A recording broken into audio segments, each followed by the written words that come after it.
안정보다 사명을 쫓는 자라고 하는 제목으로 우리 선택 7번째 시간 말씀 나누도록 하겠습니다. 우리는 지금 구약에 있는 하나님의 사람들이 인생의 중요한 순간에 어떻게 결정했는지를 같이 살펴보고 있습니다. 오늘은 그 마지막 시간인데요. 페르시아의 식민 통치를 받고 있었던 이스라엘 백성들, 그 이스라엘 백성들이 학살당한 위기에 빠졌는데요. 그때 그 민족을 구원한 한 여인에 대해서 같이 살펴보도록 하겠습니다. 하나님의 말씀이 선포되고요. 그 말씀을 받은 하나님의 백성들이 반응을 합니다. 그래서 이 반응하게 되는 하나님의 백성들은요, 이제 정말 이전에 한 번도 살아본 적 없는 삶에 대한 소망을 가지게 되지요. 정말 예수님을 닮고 싶은 마음이 들고요. 또 예수님이 원하시고 바라시는 뜻대로 살고 싶은 마음도 생깁니다. 그리고 그때부터 영적인 전쟁이 시작이 되는 거죠.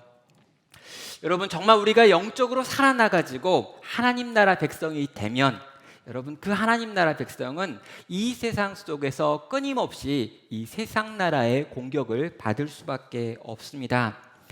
요즘은 좀비 영화가 좀 많이 나왔기 때문에 많은 분들이 좀비가 뭐냐라고 하면 다 압니다. 이 좀비라고 하는 건요, 이미 이렇게 죽었는데 이 죽어버린 사람이 끊임없이 산자의 생명을 빼앗으려고 공격하는 모습을 보여주죠. 여러분, 죽은 자들끼리는 싸우는 법이 없습니다. 그런데 이 죽은 자들의 무리, 이 좀비들의 무리 가운데 산자가 나타나면 어떻게 그렇게 귀신처럼 알아보고 쫓아와서 이 산자를 죽이려고 하더라는 것이죠. 좀비는 산자를 찾고 산자를 공격하고 산자를 죽이려고 하고 결국에 자기와 같은 좀비로 바꾸려고 하는 존재들입니다. 이런 좀비들이 넘치는 세상 속에서, 이미 죽은 자 같은 이 세상 속에서 생명을 갖게 된 영생을 소유한 하나님의 백성들은 어떻게건 공격을 당한다는 것이죠. 여러분, 우리는 이미 죽은 자들이었습니다. 허물과죄로 죽었다라고 설명하는 것들이 바로 우리들이었죠. 그런데 죄로 말미암아 이미 죽어버린 우리들의 존재 가운데 예수 그리스도라고 하는 생명이 찾아왔습니다. 그리고 이 생명의 능력, 이 은혜가 너무 강력해서 죽어있던 우리들을 그 죽은 자리에서 살려냈지요. 아무것도 감각하고 느낄 수 없는 시체였는데 그 시체였던 우리가 살아날 뿐만 아니라 움직일 뿐만 아니라 이제는 느끼고 경험하고 노래하고 춤출 수 있는 존재가 되었습니다. 그리고요, 그렇게 된 우리를 보니 너무나 큰 감사와 감격이 있지요. 나를 살려주신 주님께 정말 감사한 마음이 생깁니다. 그리고 그분을 사랑하게 되죠. 그리고 그분을 사랑하면 나오는 반응 중에 하나가 뭐냐면 그분을 닮고 싶다라고 하는 생각입니다. 정말 내가 사랑하는 그분을 내가 닮고 싶습니다. 내게 주어진 이 인생 속에서 끊임없이 주님을 닮아가는 사람이 되고 싶다라고 하는 마음의 소원이 생기죠. 그리고 그 소원을 쫓아 살게 되면 점점 나는 주님을 닮은 모습으로 성화가 되는 것입니다. 이전에는 도무지 살 수 없었던 삶의 방식을 살 수 있게 되는 거고요. 사랑할 수 없는 사람들을 사랑하게 되고요. 용서할 수 없는 사람을 용서하는 경지에 이르는 거죠. 더 이상 내가 이전의 나와는 도무지 다르다라고 하는 것이 느껴지고 경험되고 다른 이들에게도 보여지는 삶을 살게 되는 겁니다. 그런데요, 그렇게 우리가 변화돼야 되는데 이 변화의 과정이 쉬운 것만은 아닙니다. 왜냐하면 그런 변화를 방해하는 사단이 있고요. 이 사단의 무리, 이 사단을 따르는 인생들이 있기 때문입니다. 여러분, 그리스도 안에서 새로운 생명을 얻게 된 모든 사람들이 느끼는 공통점 중에 하나가 뭐냐면 그 전보다 더 살기 어렵다라고 하는 거예요. 내가 예수님을 믿고 정말 그분 뜻대로 한번 살아보고 싶고 정말 그분을 닮은 인생이 되겠다라고 결단하는 순간 이전에는 경험한 적 없었던 고통과 어려움이 찾아오는 것들을 너무나 많이 경험하는 것입니다. 왜 그럴까요? 사탄이 가만두지 않기 때문이죠. 정말 이 세상의 악의 세력들, 이 세상에 여전히 권세를 잡고 있는 이 사단을 따르는 것들이 우리를 가만두지 않고, 그렇기 때문에 영적인 전쟁이 우리 안에서 일어나고 우리를 중심으로 일어나는 것입니다. 이런 영적인 공격을 경험하고 이런 영적인 공격에 눌리고 이런 마귀와 사단의 세력으로부터 힘겨움을 당할 때 어떤 이들은 이 영적인 싸움을 포기해 버리죠. 그리고 어떻게 합니까?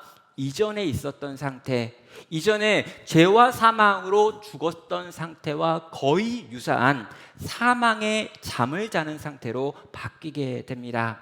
그러니까 예수님께서 우리에게 생명을 주셨기 때문에 여전히 우리 안에 생명은 남아 있습니다. 그런데 이 생명을 가지고 전혀 생명다운 삶을 살지 못하는 이 사망의 잠을 계속해서 자는 상태로 빠지게 된다는 것이죠. 성도의 영혼이 이전에 무감각한 상태가 되는 겁니다. 영적인 전쟁을 치르지 않게 되는 거죠. 그렇게 되면 그런 성도는요, 곧 신앙에 관하여 냉소주의가 됩니다.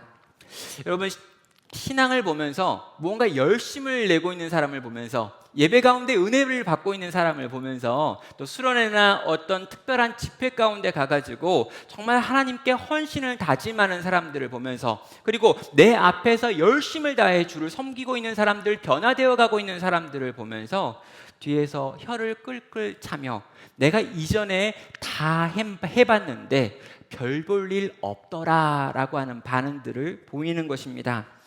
내가 이전에 다 해봤다. 그것도 해봤고 그것도 해보고 그것도 해봤다. 수련회도 가봤고 말씀도 읽어봤고 기도도 열심히 해봤고 울어도 봤다. 그런데 안 되더라. 그러니 너도 곧 안 될 거다라고 하는 신앙의 냉소주의를 보여주는 것입니다. 그리고 이렇게 신앙적인 냉소에 빠지게 되면요, 그 뒤부터는 정말 대충 살게 되지요. 신앙생활을 안 하는 건 아닙니다. 교회 출석을 안 하는 게 아니고요, 기도를 안 하는 것도 아닙니다. 그러나 열심히 다해서 최선을 다하는 경우는 없어지는 거죠. 살아있으나 잠들어 버린 상태이기 때문입니다. 의식이 없습니다. 영적인 감각을 잃어버렸습니다. 의학적인 용어로 이것을 식물인간이라고 부르지요. 바로 그런 상태에 빠지는 것입니다. 성도 여러분, 우리 가운데 많은 분들은요, 이런 상태를 경험한 적이 있을 겁니다. 어떤 특정한 집회에 가가지고 또 어떤 특별한 어떤 체험을 경험하면서 정말 주님을 위해 내가 한번 살아드리겠습니다 라고 결단하고 다짐한 적이 있는 거예요. 그래서 정말 내 생명을 주님께 드리겠습니다, 정말 주님을 위하여 내 생을 내어드리겠습니다 라고 결단도 하고 다짐도 했습니다. 하나님께서 나를 찾아오셨습니다. 하나님께서 내가 정말 고통 가운데 신음했는데 이 고통을 들으셨습니다 라고 하는 고백과 간증을 하셨던 분들도 우리 가운데 있을 겁니다. 그런데 그렇게 놀라운 고백을 했음에도 불구하고 그분들의 삶이 그들이 경험했던, 그들이 고백했던 대로 그렇게 변화되고 있느냐라고 물어보면, 그리고 정말 그런 변화를 지금 내가 경험하고 있느냐, 내가 하나님께서 우리에게 주신다고 하는 성령의 9가지 열매가 점점 더 풍성한 성품이 나타나고 있느냐라고 물어보면 거기에 대해서 고개를 끄덕일 수 있는 경우가 별로 없다는 것이죠. 왜 그런 걸까요? 도대체 왜 이렇게 변화는 일어나지 않는 걸까요? 그런 경험을 했음에도 불구하고, 그런 말씀을 깨달았음에도 불구하고, 그렇게 여러 번 다짐했음에도 불구하고 내가 이렇게 안 바뀌는 이유, 그리고 우리가 이렇게 안 바뀌는 이유, 그리고 이 땅에 있는 교회가 세상에 비해서 훨씬 더 탁월하고 훌륭한 삶을 살아내지 못하는 이유는 과연 뭐겠느냐라고 하는 질문입니다. 사단이요, 잠에서 깨어나려고 하는 성도, 변화를 시작하려고 하는 성도를 내버려 두지 않기 때문입니다. 그럼 사단이 뭘 하느냐라고 말하면요, 이 잠에서 막 깨어나려고 하는 성도에게 이불을 가져다 주는 게 사단입니다. 여러분, 사단이요, 이상한 목소리를 가지고 있을 거라고 생각하면 안 돼요. 사단은요, 목소리가 좋습니다. 왜요? 우리에게 자장가를 불러줘야 되기 때문이죠. 그럼 영적인 잠에서 깨어나라고 하나님께서 일어나라 라고 이야기합니다. 이 헬라어에 있는 쿰이라고 이야기하죠. 쿰, 제발 좀 일어나. 제발 그 영혼의 잠에서 깨어나. 제발 변화되기를 선택하라. 제발 주님을 닮기를 결단해야지. 영혼의 잠을 자면 안 된다 라고 끊임없이 하나님은 소리를 지르고요, 그렇게 하나님의 소리를 받아가지고 선지자들은 외쳤습니다. 그런데 여러분, 그 모든 외침이 사람들을 흔들어 깨우려고 할 때마다 사단이 뭘 하냐면요, 옆에 다가와서 이불을 덮어주고 그 귓가에 자장가를 불러주는 겁니다. 그래서 어떻게 됩니까? 그 자장가를 듣고 그 자장가에 심취해서 사람들은 또다시 잠자기를 선택하는 것이죠. 사단은 하나님의 백성들이 깨어나는 걸 원하지 않습니다. 그래서 최선을 다해서 잠에서 깨어나려고 하는 성도들을 방해해서 다시 재우지요. 반대로요, 성도에게는 깨어나고 싶은 그런 간절함이 부족합니다. 그래서 지는 거지요. 다시 사망의 잠을 빠져들고요, 영적으로 깊은 잠에 빠져드는 것입니다. 그렇게 잠들어 버리기 때문에 우리의 영혼의 변화가 일어나지 않고 우리의 삶의 변화가 이렇게나 드물게 일어나는 것입니다. 성도 여러분, 우리가 지금 영적 전쟁터 한복판에 있다는 걸 기억하셔야 합니다. 우리가 지금 이 감염병이 정말 심각하구나, 우리가 지금 이 코로나19 때문에 힘들어하는 거구나, 지금 우리가 이 코로나19 때문에 우리의 영적인 상태가 이렇게 되는 거고 교회의 모양이 이렇게 되는 거구나 라고 생각하고 있다면 여러분, 잘못 생각하는 것입니다. 여러분, 이런 질병이 없었다 할지라도 우리는 지금 이 모양 이 꼴로 살았을 가능성이 큽니다. 여러분, 우리가 이 감염병이 있기 때문에, 이 감염병으로 모이지 못하기 때문에 우리의 영적인 상태가 이러이러한 수준밖에 되지 않는다라고 생각하고 계신다면 그럼 착각일 수 있습니다. 이런 질병이 없어도, 이렇게 모이지 못하는 상황이 계속되지 않았어도 나의 영적인 상태는 지금 이 영적인 잠에서 전혀 깨어나지 못한 채 주님을 닮아가지 않는 삶을 살고 있었을 가능성이 컸다는 거죠. 왜 그럴까요? 이것이 영적인 전쟁이며, 이 전쟁에 우리가 치열한 영적인 싸움을 싸우기를 결단하지 않고는 이 싸움을 이길 수 없다는 걸 생각하지 않는다면 말입니다. 성도 여러분, 오늘 우리가 읽었던 이 에스더서를 보면은요, 이 부림절이라고 하는 유대인의 축제일이 어떻게 만들어졌는지를 보여주는 포로기 문학입니다. 이스라엘 백성들이 바벨론의 포로로 끌려갔고요, 바벨론에서 이제 식민 통치를 받으며 살아가고 있습니다. 이때 이스라엘 여인 에스더가 역사 속에서는 크세크세스라고 불려지는 아하수에로 왕의 왕후가 되는 이야기가 1절과 2절에 나와 있는 이야기입니다. 그리고 3절에 가면요, 아말렉 사람으로 바벨론에서 가장 높은 신하가 된 하만이 등장하는데, 이 하만과 에스더를 키웠던 모르드게라고 하는 인물이 갈등을 일으키는 내용이 나오죠. 그리고 이 하만은요, 모르드게가 이스라엘 사람이다라고 하는 걸 알게 된 다음에 모르드게뿐만 아니라 이스라엘 모든 민족을 학살할 계획을 세우게 됩니다. 그리고 12월 13일에 이스라엘 백성 전체를 몰살시키겠다라고 하는 왕의 조서를 받은 상태입니다. 자, 이스라엘은요, 12월 13일이 되면 이제 이 땅에서 지워지고 사라질 위기에 빠졌습니다. 그런 상태에서 오늘 본문 4장이 시작되죠. 자, 왕이요, 왜 하만이 내놓은 유대인 학살 계획에 승인을 했는가라고 물어본다면 이것은 돈 때문이었습니다. 그럼 아하수에로의 아버지는요, 다리오 1세인데요, 페르시아라고 하는 거대한 제국을 세운 왕입니다. 그런데 이 다리오가 하지 못했던 일 중에 하나가 뭐냐면 이 그리스를 침략해가지고 그리스를 점령하는 일을 하지 못했죠. 자, 이 다리오를 이어받아서 왕이 된 크세르크세스 이 아하수에로는요, 이 그리스를 내가 점령해가지고 내가 왕의 자격이 있다라고 하는 것을 공증받고 싶었습니다. 그래서 4년 동안 전쟁을 준비했고요, 100만 대군을 이끌고 그리스를 침공했죠.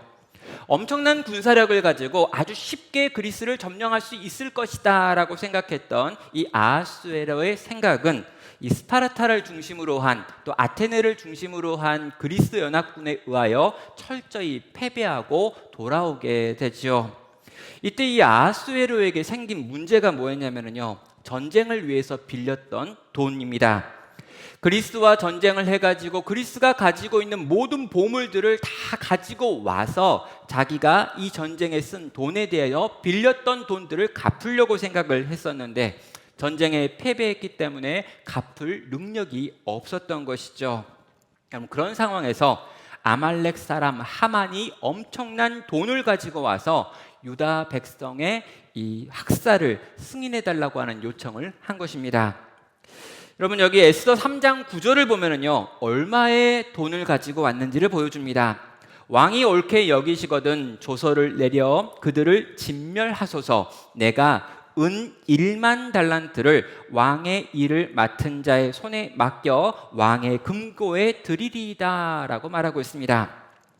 하만은 은 1만 달란트를 들고 왔습니다. 여러분, 한 달란트가 34kg입니다. 그러니까 은 340톤을 가지고 와가지고 내가 은 340톤을 당신의 이 창고에다가 둘 테니 당신께서는 내가 하는 이 말을 듣고 유다인들을 진멸시켜 주십시오 라고 지금 요청을 한 것이죠. 여러분, 은 340톤이라고 말하니까 이게 좀 얼마가 될지 잘 모르시는 분들이 좀 있는 것 같습니다. 여러분, 군대에서 가장 많이 볼 수 있는 2돈 반이라고 하는 2.5톤 트럭이 136대가 쫙 있으면 여러분, 그게 은 341만 달란트입니다. 여러분, 2돈 반 트럭 136대가 쫙 있으면 여러분 얼마나 많겠습니까? 여러분, 엄청나게 많은 돈을 가지고 와가지고 이 돈을 내가 당신에게 줄 테니 왕이여 저 유대인들을 진멸하소서라고 제안을 하는 것이죠. 여러분, 그 당시에 가장 풍요로웠던 그리스 도시 국가였던 아테네가 가지고 있었던 은의 양이 총 9,000달란트라고 이야기를 하니까요, 아테네라고 하는 가장 강력하고 부유한 그리스의 도시가 가지고 있는 은 전체보다 더 많은 돈을 가져다 주면서 우리가 유대인들 좀 죽여주세요 라고 하는 요청을 한 것입니다. 성도 여러분, 이 하만은 과연 누구일까라고 하는 질문을 해야죠. 도대체 하만이 뭐가 그렇게 마음에 안 들었길래 그 엄청나게 많은 돈을 지어가지고 이 하나님 나라 이스라엘 백성 사람들을 다 죽이려고 하고 있느냐라고 하는 질문입니다. 그럼 성경은요, 이 하만을 설명할 때 아각 사람 하만이라고 이야기합니다. 그럼 우리가 아각 사람이라고 하니까 이 아각이라고 하는 민족이 있거나 아각이라고 하는 동네가 있어가지고 이 아각 사람 하만이라고 부르는 거라고 생각을 하는데요. 여러분, 이 아각이라고 하는 말은 동네도 아니고 어떤 민족을 의미하는 말도 아닙니다. 그럼 이 아각이라고 하는 건요, 그 사람이 가지고 있는 사회적 지위를 부르는 호칭이죠. 그리고 이 아각이라고 불리는 게 누구냐면 아말렉이라고 하는 족속의 왕을 부를 때 아각이라고 부릅니다. 여러분, 이런 표현들은 곳곳에 있는데요. 여러분, 이집트에 가면은 이집트의 바로라고 하면요, 이게 왕이라는 뜻입니다. 이집트의 바로가 이름이 아니라 왕을 의미하는 표현이라는 거죠. 또 여러분, 가나안 땅에서도 무슨 멜기세덱이라고 하는 표현들이 나오죠. 무슨 세덱이라고 하는 표현이 붙여가지고 실제로 아비멜렉이라고 말하면 가나안의 한 지역의 왕을 의미할 때 다 아비멜렉들이 나오는 겁니다. 그래서 성경에서 아비멜렉이 여기도 나오고 여기도 나온다고 할 때 이건 이름이 아니라 그것 자체가 왕을 의미하는 표현이라고 이해하시면 되는 거죠. 동일하게 아각이라고 하는 말은 아말렉의 왕을 의미하는 단어입니다. 그렇다면 아각 사람 하만이라고 하는 건 누굴까요? 그것은 이 아말렉의 왕족이다라고 하는 의미에서 아각 사람 하만이라고 지금 부르고 있는 것입니다. 그러면 아말렉이 어떤 민족인지를 생각해 볼 필요가 있습니다. 이스라엘 민족이 출애굽할 때 유일하게 이스라엘을 공격했던 족속이 바로 아말렉입니다. 그래서 하나님께서 직접 이스라엘을 바라보시면서 이 아말렉 족속은 사람이 아니다. 아말렉 족속은 인간 취급하면 안 된다. 아말렉 족속은 마귀다 라고 하시면서 이 땅에서 완전히 지워버려야 될 민족이 바로 아말렉이다 라고 말씀하셨죠. 그래서 여호수아도 끊임없이 아말렉과 싸웠고요. 이스라엘 백성들도 끊임없이 아말렉과 싸웠고요. 나중에 이 아말렉을 가나안에서 완전히 몰아낸 왕이 누구냐면 바로 사울 왕이었습니다. 여러분, 사울이라고 하는 이스라엘의 초대 왕이 가나안 지역에 있는 모든 아말렉을 내어 쫓았고요. 그렇게 쫓겨난 아말렉 사람들이 그 가나안 땅 바깥에 살고 있었고, 그 바깥에 살고 있었던 아말렉 민족의 왕, 그리고 그 왕의 후예가 바로 하만이었던 거죠. 다시 말하면요, 이 아말렉과 이 이스라엘은 철천지 원수였습니다. 그리고 이 철천지 원수인 아말렉의 왕의 후손이 하만이었는데, 이 하만이 지금 권력을 가지고 페르시아에 있었던 것이고, 그가 가지고 있는 그 많은 돈을 가지고 여기에 있는 이스라엘 모든 백성들을 다 죽여야 합니다 라고 지금 제안하고 있는 것이죠. 사랑하는 성도 여러분, 이 아말렉은요, 사단과 사단의 세력을 의미하는 민족이고 표현입니다. 다시 말해서 이 사단과 이 사단의 세력이 얼마나 하나님 나라 백성을 싫어하는지 우리는 이 본문을 통해서 보게 된다는 거예요. 여러분, 우리를 이 땅에서 지워버리기 위해서 그들은 1만 달란트를 내놓는 것을 아까워하지 않습니다. 여러분, 마귀가요, 하나님 나라 백성을 이 땅에서 지워버리기 위해서, 하나님 나라 백성들을 잠재우기 위해서, 하나님 나라 백성으로 하여금 하나님의 뜻대로 살지 못하게 만들기 위해서 1만 달란트쯤은 아낌없이 쏟아 붓더라라는 거예요. 그럼 마귀는요, 사단은요, 이 악의 세력은요, 끊임없이 우리로 하여금 그들이 가지고 있는 모든 능력을 동원해서 하나님 나라 백성처럼 살지 못하게 만드는데 열심을 내고 있다라고 하는 것을 기억하셔야 되는 것입니다. 그렇다면요, 모르드게는 왜 하만에게 절하지 않음으로 말미암아 이 사단을 만들게 된 걸까요? 같은 이유입니다. 그럼 모르드게에 대한 설명을 좀 볼 필요가 있는데요. 그럼 모르드게는요, 이전에 왕에게 절합니다. 모르드게는요, 그 땅에서 일상적인 삶을 살았기 때문에 아마도 바벨론이 가지고 있고 페르시아가 가지고 있는 여러 가지 문화에 대하여 순응하는 사람이었을 것입니다. 그런데 유독 하만에게는 절하지 않지요. 왜냐하면 하만이 무엇을 의미하는지, 하만이 누구를 대표하는지를 정확하게 알았기 때문입니다. 과연 모르드게는 어떻게 알았을까요? 모르드게는 누구인가를 보시면 되겠죠.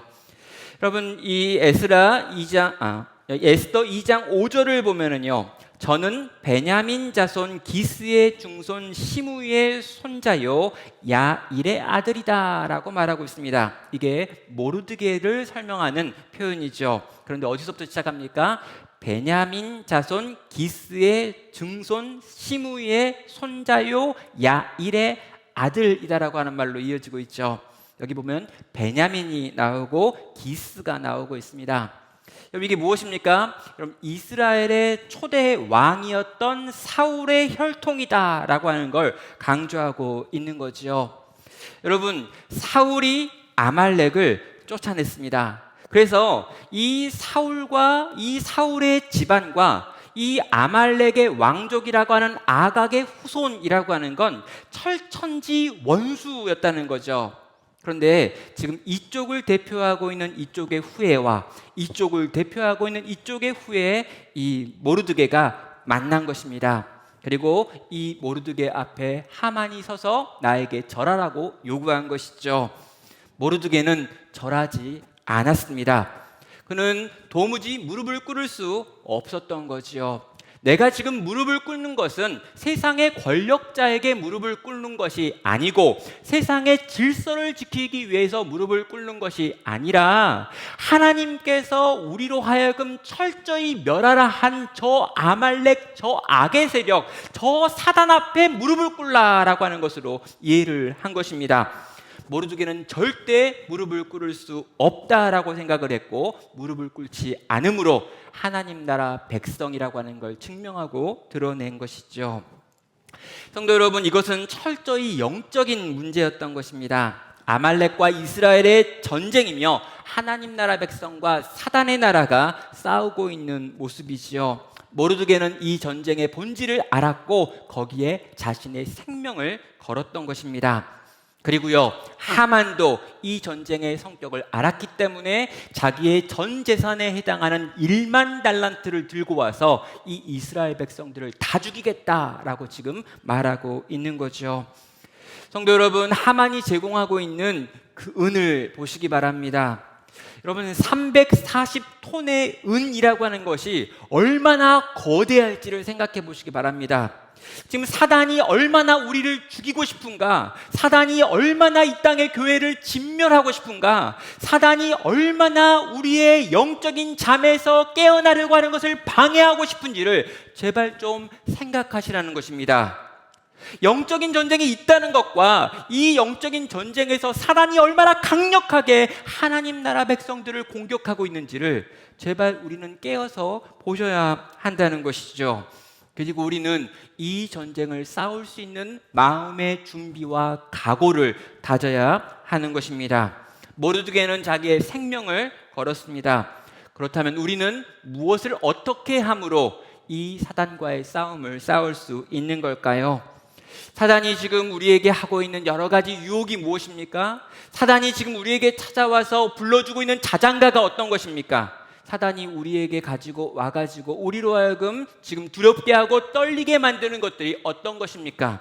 우리는 이 땅에서 일어나고 있는 여러 가지 상황들 속에서 사단이 우리를 공격하고 있는 것들이 무엇인지를 알아야 되고요. 그것이 만약 사단에게서 나온 거라면 단호하게 대처하고 그것과 싸우기를 결단하셔야 되는 것입니다.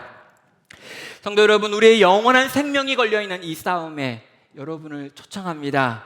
이미 우리가 전쟁터 가운데 있다는 걸 기억하시며 이 영적인 전쟁을 싸울 수 있는 힘을 그리고 용기를 하나님께서 여러분에게 부어주시기를 간절히 축원합니다.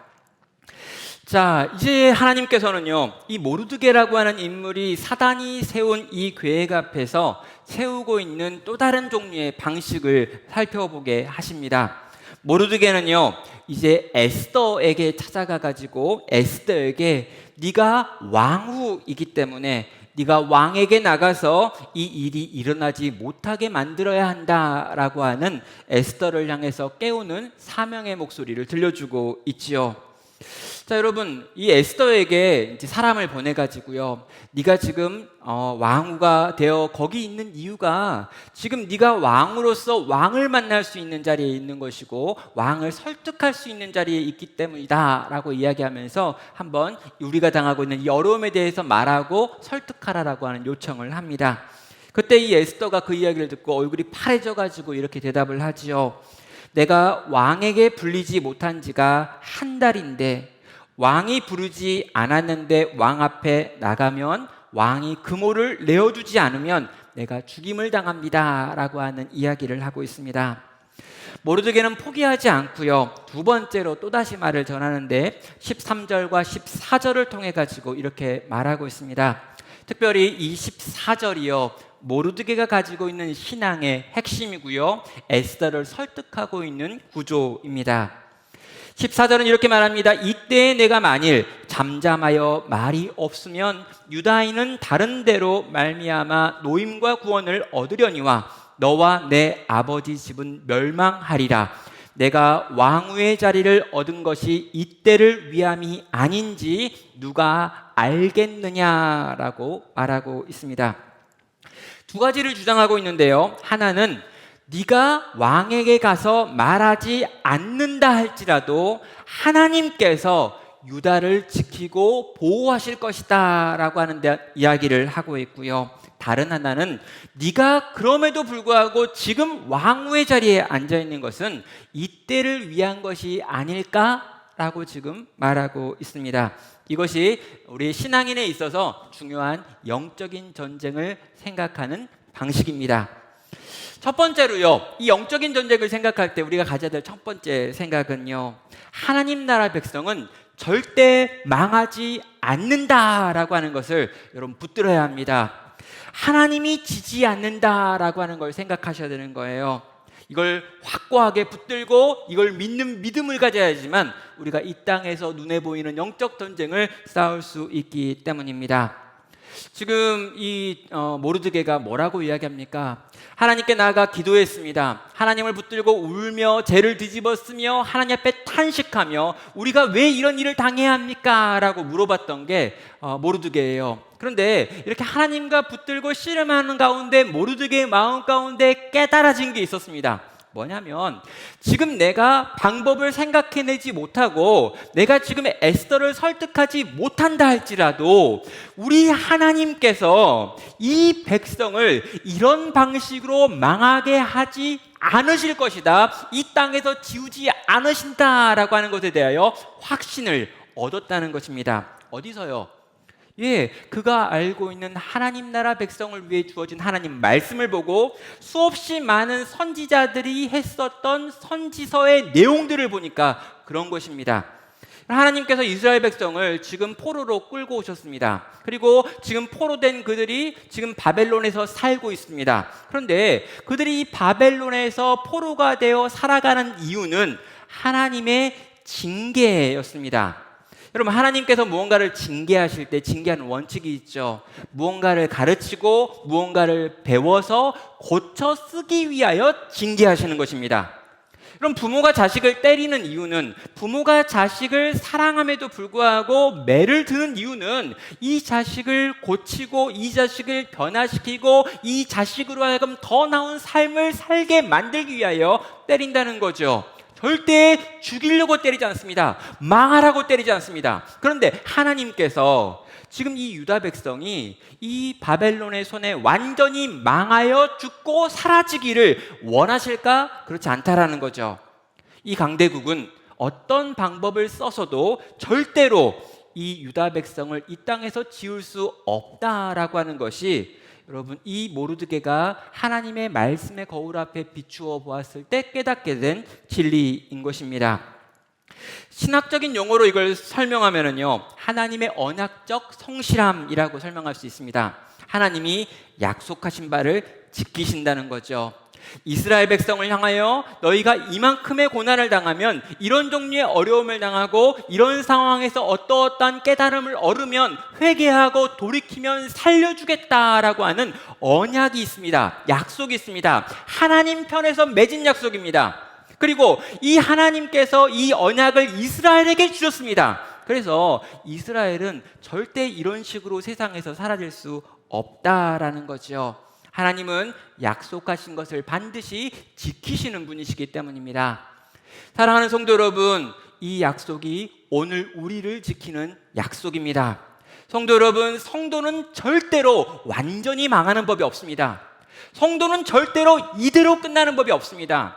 성도는 절대로 이 땅에서 짓밟히고 이 땅에서 사라지고 없어질 수 없습니다. 여러분, 이 땅에 있는 교회는요, 음부의 권세가 결코 이길 수 없습니다. 지금 우리가 느끼기에는요, 우리가 지금 보기에는요, 성도가 너무 약해진 것 같고, 우리가 너무 약해진 것 같고, 교회가 지금 너무 약해진 것 같고, 이 땅에서 교회가 사라질 것 같고, 이 세상에서 교회가 없어질 것 같은 두려움이 밀려온다 할지라도, 주님의 교회는, 주님을 믿는 하나님의 백성들은 결코 이 땅에서 사라질 수 없다는 거죠. 왜 그렇습니까? 주님이 함께 하신다고 약속하셨고, 주님이 지키신다고 약속하셨고, 결국엔 이기게 하실 거라고 약속하고 계시기 때문이죠. 성도 여러분, 이 약속을 붙드시길 바랍니다. 결코 이 약속에서 흔들리지 마시길 바랍니다. 이 약속을 붙들고 이 약속을 의지하며 오늘 내게 주어져 있는 이 믿음의 싸움을 또 싸우기를 결단하시는 여러분 되시기를 주님의 이름으로 축원합니다. 또 여러분, 모르드게가 보여주는 두 번째 문장, 두 번째 주장이 무엇입니까?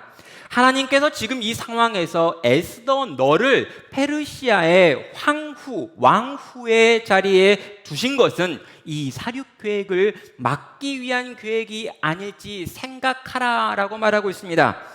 모르드게는요, 자기가 가지고 있는 모든 이성을 동원해 가지고 이 상황에 대한 해결책을 찾아본 것입니다. 그리고 내가 영향을 미칠 수 있는 모든 관계를 동원해서 이 문제를 해결하기 위한 구체적인 노력과 수고를 하고 있는 것이지요. 하나님께서 반드시 이스라엘을 구원할 것이다. 그런데 그 하나님의 방식이 너를 통해서가 아닐지 너는 진지하게 고민해 봐야 된다라고 하는 말을 하며 에스더로 하여금 움직이라고 말하고 있는 것입니다. 성도 여러분, 언약적 성실함을 믿는다라는 것과 운명론자가 된다는 것은 다른 말입니다. 하나님께서 우리로 하여금 이기게 하실 것입니다. 하나님께서 이 땅의 교회로 하여금 승리하게 만드실 것입니다. 하나님을 믿는 신실한 백성들은 결코 이 땅에서 망하는 법이 없고 나중에 궁극적으로 그들은 잘 될 것입니다 라고 하는 이 약속을 믿는다라는 것과 아무것도 하지 않고 감히 위에서 떨어질 때까지 기다리면서 그 밑에서 입을 벌리고 있겠다라고 하는 말은 다르다는 것이죠. 여러분, 이 언약적 신실함, 하나님의 약속하신 바를 반드시 지키실 것과 그분의 섭리를 믿는 사람들은 과연 이 세상을 어떻게 살까요? 그들은 열심히 삽니다. 그들은 답을 찾아내기 위해 애씁니다. 하나님의 약속이, 하나님의 뜻이, 하나님의 계획이 어떻게 이 땅에 성취될 수 있을까라고 하는 걸 고민하고요. 그 약속의 성취를 위하여 내가 할 수 있는 일은 무엇인지 하나님께 묻고 듣습니다. 그리고 그가 듣고 그가 안대로 하나님의 말씀에 순종하여 그의 몸과 그의 삶을 사용하고 쓰는 것이죠. 하나님의 위대한 구원 사역이 있습니다. 그런데 이 위대한 구원 사역에서 과연 내가 할 일은 뭐냐고 하나님께 묻고 적극적으로 들어가서 거기서 그 일을 하더라라는 것이죠. 모르드게는 정확하게 그것을 알았고요. 그래서 하나님의 하시려고 하는 그 구원 역사에 내가 할 수 있는 일을 찾았고요. 자기에게 있어 딸과 같았던 에스더를 그 현장에 밀어넣고 있는 것입니다. 사랑하는 성도 여러분, 우리는 장차 될 일에 대하여 잘 모르겠습니다. 1년 후에, 5년 후에, 10년 후에 어떤 일이 일어날지 우리는 모를 뿐만 아니라 당장에 한 주 후에 무슨 일이 일어날지, 하루 앞에 어떤 일이 있는지도 잘 모릅니다. 그러나 여러분, 확실한 건 있는데요, 100년 후에 무슨 일이 일어날지는 정확하게 알고 있습니다. 우린 다 죽을 거고요. 죽은 다음에 하나님께서 우리 가운데 주시는 승리를 맛보며 그분을 찬양하고 있을 것입니다. 믿으십니까? 자, 여러분, 예언을 했어요. 이 예언은 100% 맞을 것입니다. 여러분, 재림이 온다 이런 건 잘 모르겠지만요, 우리가 분명히 죽을 겁니다. 100년 후에. 그리고 100년 후에 죽어서 정말 우리가 그 나라에 가 있으면 그 나라에서, 이 땅에서 우리가 누릴 수 없는 놀랍고 위대한 것을 누리며 그분을 찬양하며 그분 안에서 승리의 노래를 부를 것입니다. 여러분, 우리는 분명히 이길 것입니다. 그런데요, 그 믿음이 우리 가운데 있기 때문에 오늘 우리에게 주어져 있는 이 얼마의 시간 속에서 그 약속된 승리를 떠올리고 생각하고 소망하면서 하루하루를 채워가는 성도의 오늘에 대한 성실함이 나타나야 하는 것입니다. 우리 눈앞에 있는 세상은요, 어찌 보면 허상입니다.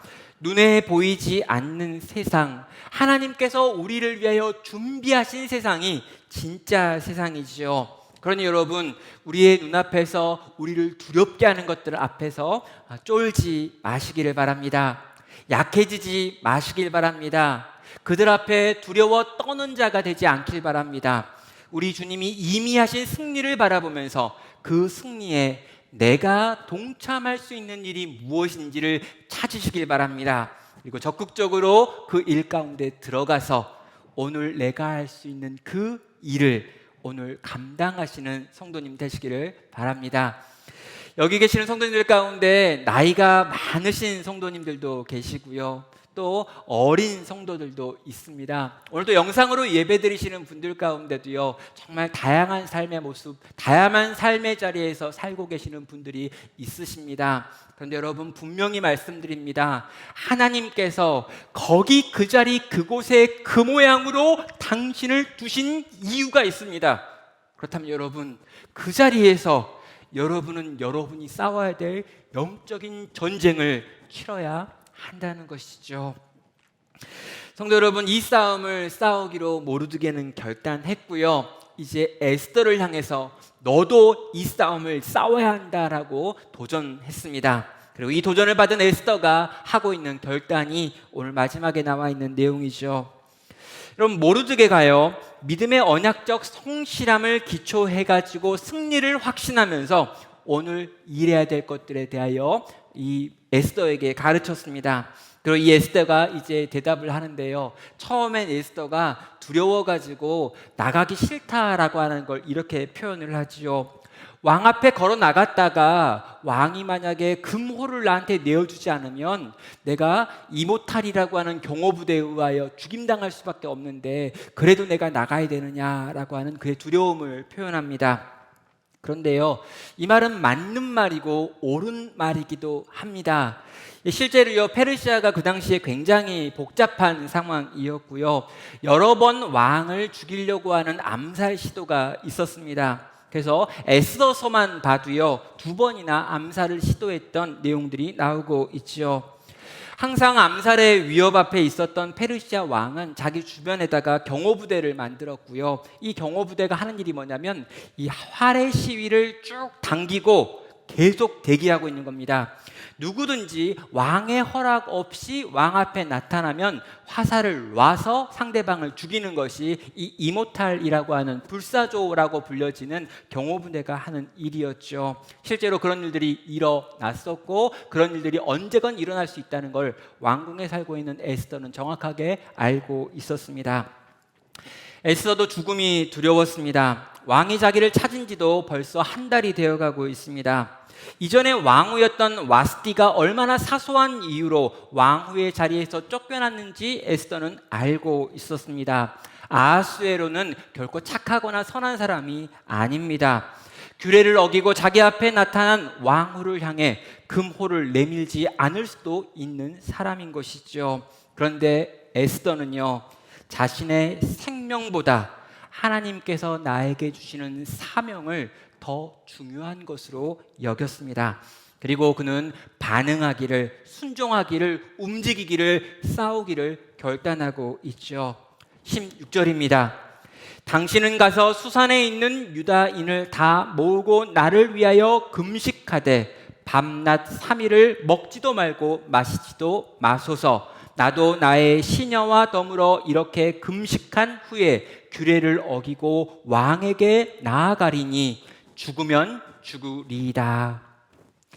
여러분, 이 에스더가요, 마음의 결단을 합니다. 그리고 그 유명한 말 죽으면 죽으리이다 라고 하는 결단의 고백을 하고 있죠. 그런 다음에 3일 동안 나를 위하여 또 우리를 위하여 금식하며 기도해 달라라고 하는 요청을 하고 있습니다.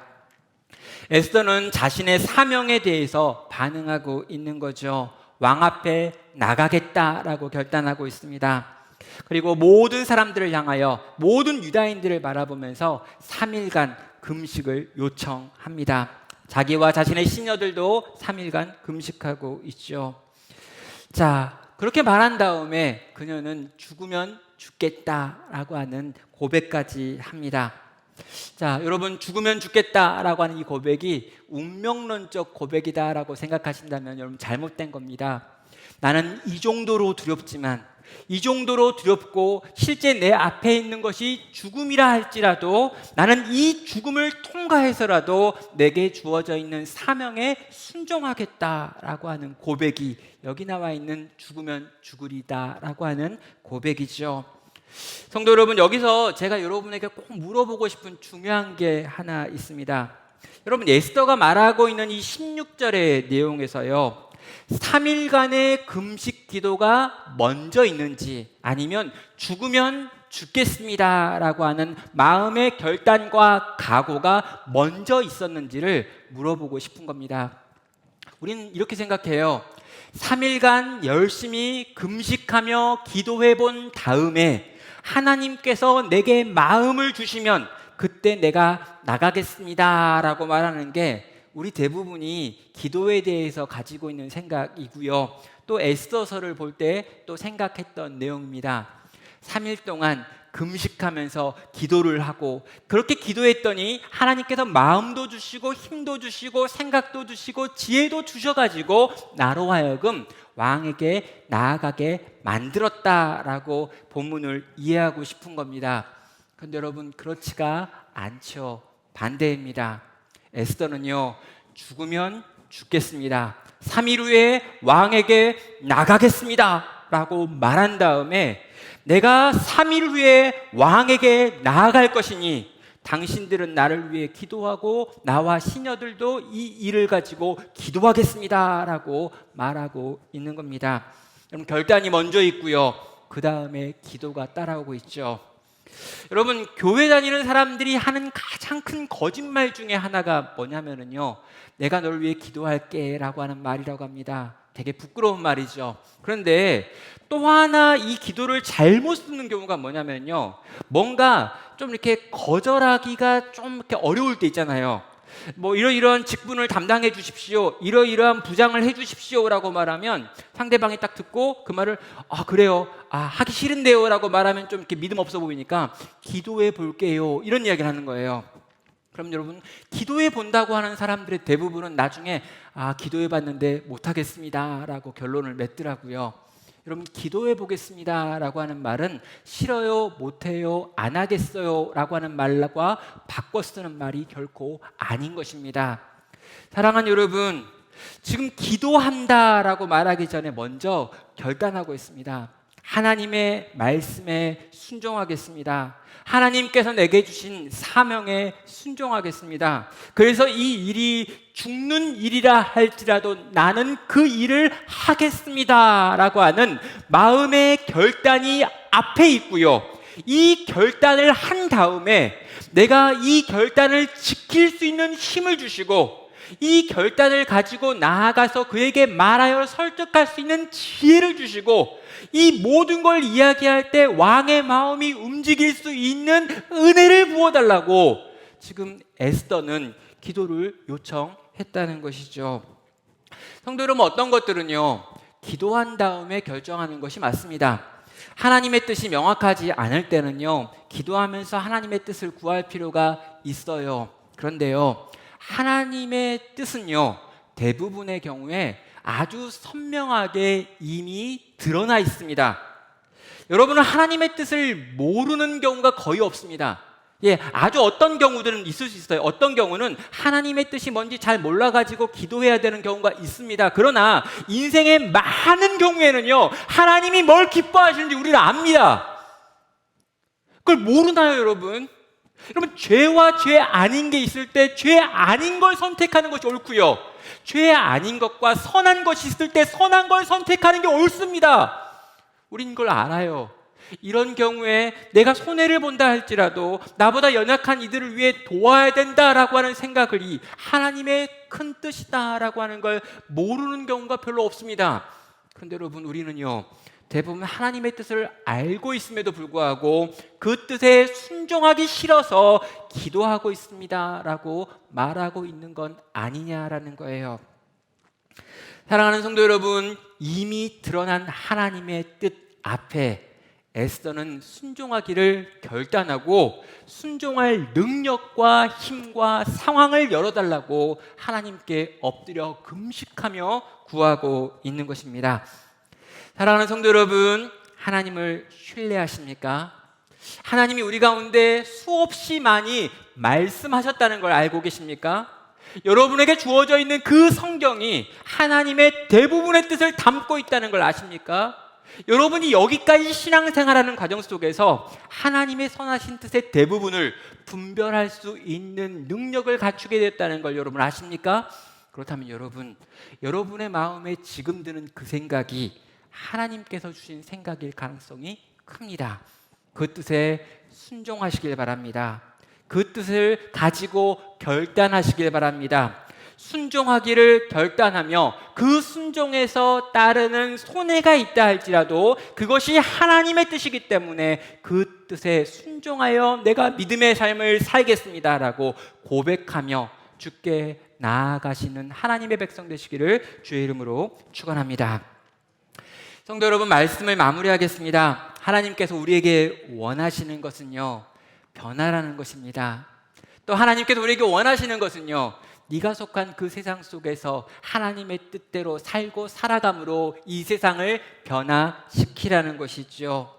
정말 하나님의 승리를 믿으며 최후 승리자이신 그분을 신뢰함으로 오늘 내게 주어져 있는 내 삶의 현장 속에서 하나님의 뜻에 순종하는 하나님의 백성이 되라는 것입니다. 그러면 어떤 일이 벌어질까요? 여러분, 내가 점점 주님 닮아갈 것입니다. 그리고 나를 통해 누군가가 주님을 닮아가는 여정에 참여하게 될 것입니다.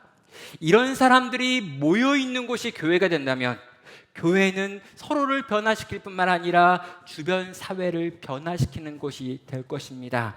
그리고 여러분, 이 강력한 사단의 공격 앞에서, 이 강력한 세상의 흐름 앞에서, 그러나 그럼에도 불구하고 내 생명을 걸고 사명에 순종하기로 결단하는 하나님의 사람들이 모여있는 이 땅의 교회와 성도를 통해서 하나님의 전쟁은 승리하게 될 것입니다.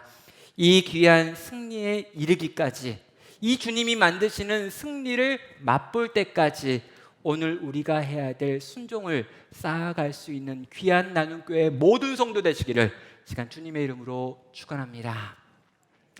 시간 우리 함께 들었던 말씀을 묵상하며 기도의 자리로 나아가도록 하겠습니다. 모르드게가 가지고 있던 이 믿음의 두 가지 내용을 다시 한번 떠올려 보시면 좋겠습니다.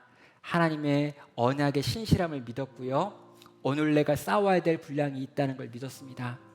또 여러분, 우리 에스더가 했던 결단을 보십시오. 그는 먼저 하나님의 뜻에 결단했고요, 그 뜻을 향하여 결단한 다음에 감당할 만한 힘을 구하고 있습니다. 우리가 가지고 있는 신앙과 달랐던 부분이 있다면 어떤 부분입니까? 오늘 내가 배워야 될 부분이 있다면 어떤 부분입니까?